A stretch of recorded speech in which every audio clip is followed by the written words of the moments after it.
Hello guys, welcome back to the channel, welcome back to another video. Big up to every single one of you that's locked in. Lincoln City 1, Chelsea 2. Thankfully, we're back here with a victory. Because if there wasn't a victory, I might not be coming back. I might still be in Lincoln just venting and everything. Or just trying to forget about football as a whole. But thankfully, we saw that game through. Thankfully, we're through to the next round. There's no injuries. There's no real, bad notes to take from that game, except just maybe the performance. Because that performance was awful. It was genuinely one of those games where you just want to close the book on it, throw it away, and forget that it ever happened. And that's exactly what I'm going to be doing after this. After I finish this video, this game didn't happen. I won't remember this. I'll barely remember the goals. I hope you lot do the same too. You probably already have. I'm probably just reminding you for no reason. But here we are. Here we are, people. So at least we're through to the next round. Thankfully, we'll just leave it there. But that was a performance that really didn't build any confidence or even restore any confidence. It was just another frustrating performance. The first half, we did next to nothing and then went into halftime 1-0 down. Off the back of our own stupidity again, because I don't get why you play such a light ball across the edge of our box like that. And it's something that we've done a couple of times this season. I think Lincoln actually did their research with Chelsea, because that goal has been something that we've tempted for a while. Very poor pass from Enzo Fernandez into Chalobah. Some man might blame Trev for it. I think the pass just throws him right into the face of danger. And then, yeah, we just concede off a decent composed finish and we go into halftime 1-0 down. That really is just the story of the half. Bar that, it's Chelsea with all the possession and we're not really doing anything with it. We're not progressing. Well, we're progressing play, but we're just not threatening them in goal. And then when it comes to our net, we're making all of our own problems because, Jorgensen, first, I've got to start with him. He's got to be the first point. Yo, I think I understand why Sanchez starts now. You know them ones. I think I understand why Robert Sanchez starts. Because Philip Jorgensen, your cross collection and your decision making when it comes to the cross collection is like Sunday League level. I don't think I've seen a goalkeeper so scared of coming out and trying to claim crosses or even knowing when to make that decision. His box command is insanely bad. His cross claiming is insanely bad. And that puts us into a ton of danger in our own box. Very close to goal. So you know what? A few months ago, I would have argued why Jorgensen doesn't get the opportunities over Robert Sanchez. Now, even with Sanchez still frustrating the hell out of me, I get it. I actually get it. Because at least Sanchez has those aspects in his game and he can shot stop. Sanchez's problem has always been up here and just being a bozo. Every other aspect of his game, well, in front is clear of Jorgensen. Jorgensen, you have a much higher level to do. This is a brother who said he did not want to go to Strasbourg.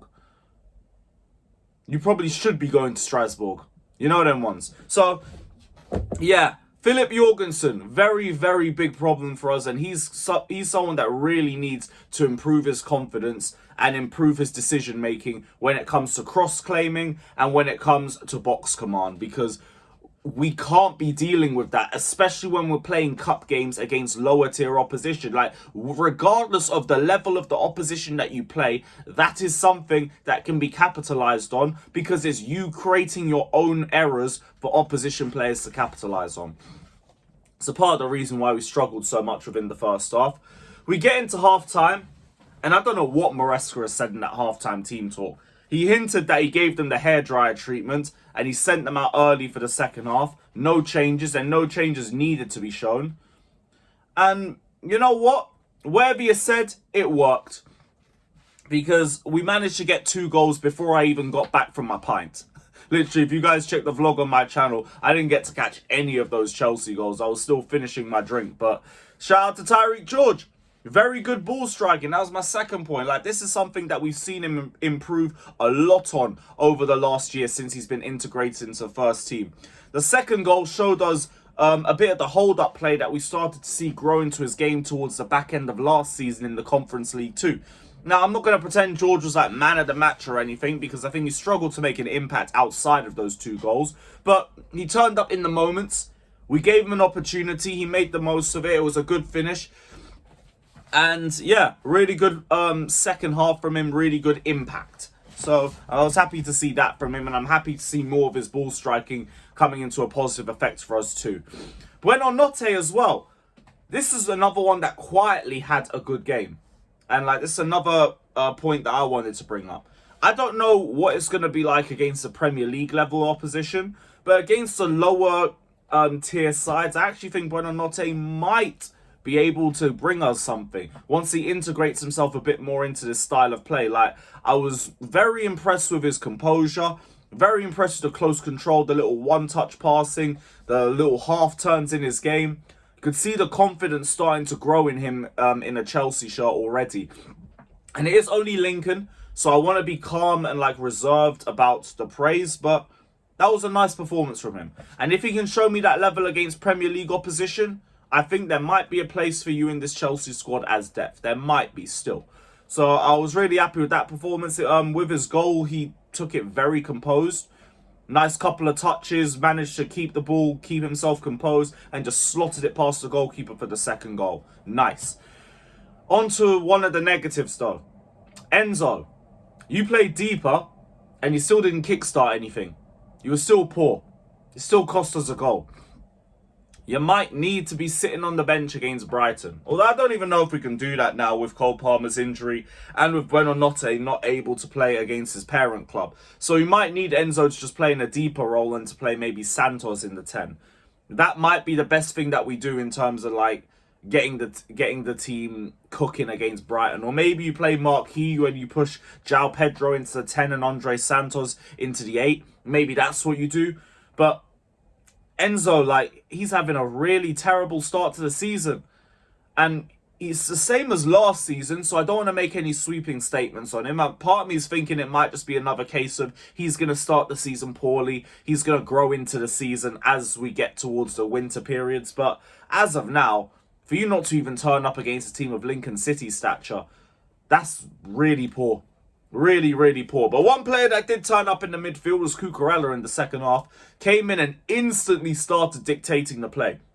This guy, for the amount of minutes that he has played, the level of quality and stamina that this guy shows is ridiculous. It's absolutely insane. Just God willing this guy stays fit for the remainder of the campaign, because I feel like he's already overdue an injury or something with the amount of minutes that he's doing. I'm thinking, how long can this keep lasting for? It's ridiculous. But Cucurella in that midfield, you might be taking Enzo's position if these performances keep dropping from him. So at least one of our big name players turned up, thankfully. But we through to the next round. Big up to every single one of you that's locked in. Let's hope we get another easy tie, because I feel like our players are going to need it with the amount of minutes that they've carried this year. And yeah, big up to every single one of you that's locked in. Hit the like button, subscribe, all of that shit. And we'll see you lot very, very soon. Up the Chelsea.